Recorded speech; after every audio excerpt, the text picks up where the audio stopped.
জেলা ধরে ধরে নতুন সভাপতি নিয়োগের কাজ শুরু করলেন চন্দ্রিমা ভট্টাচার্য। কোন জেলায় কাকে কি দায়িত্ব নির্দেশ দিচ্ছেন মমতা বন্দ্যোপাধ্যায়। ভাইপো অভিষেকের ক্ষমতা খর্বের সমতুল। ভাইপো অভিষেকের ক্ষমতা কি তাহলে খর্ব করা হচ্ছে?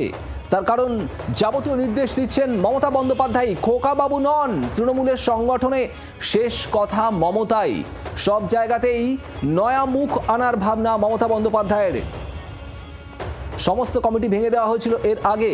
প্রবীর চক্রবর্তী আমাদের প্রতিনিধি রয়েছেন আমাদের সঙ্গে। প্রবীর, মমতা বন্দ্যোপাধ্যায়ের নির্দেশেই যাবতীয় এই জেলা ধরে ধরে প্রেসিডেন্ট নিয়োগ।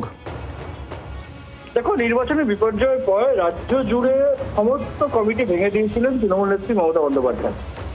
তারপরে নতুন করে রাজ্য সভাপতি সহ অন্যান্য যারা দায়িত্বে রয়েছেন তাদেরকে নিয়োগ করা হয়েছে এবং সেখানে ওয়ার্কিং কমিটি যে সিদ্ধান্ত হয়েছে যে চন্দ্রিমা ভট্টাচার্য তিনি রাজ্যের নতুন সভাপতি, তিনি সমস্ত জেলার সভাপতি নিয়োগ করবেন এবং কারা নিয়োগ সভাপতি হবেন ইতিমধ্যে মমতা বন্দ্যোপাধ্যায় সরাসরি সেই নির্দেশ দিচ্ছেন।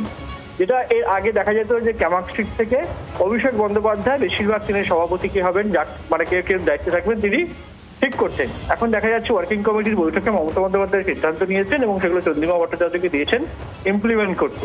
মমতা বন্দ্যোপাধ্যায়ের নির্দেশে চন্দ্রিমা ভট্টাচার্য সমস্ত জেলার সভাপতি আস্তে আস্তে নিয়োগ করছেন। ইতিমধ্যে 7 থেকে 8টি জেলার নতুন সভাপতি দায়িত্ব দেওয়া হয়েছিল এবং সর্বক্ষেত্রে কিন্তু নতুন মুখ নিয়ে আসার একটা ভাবনা চিন্তা দেখা যাচ্ছে।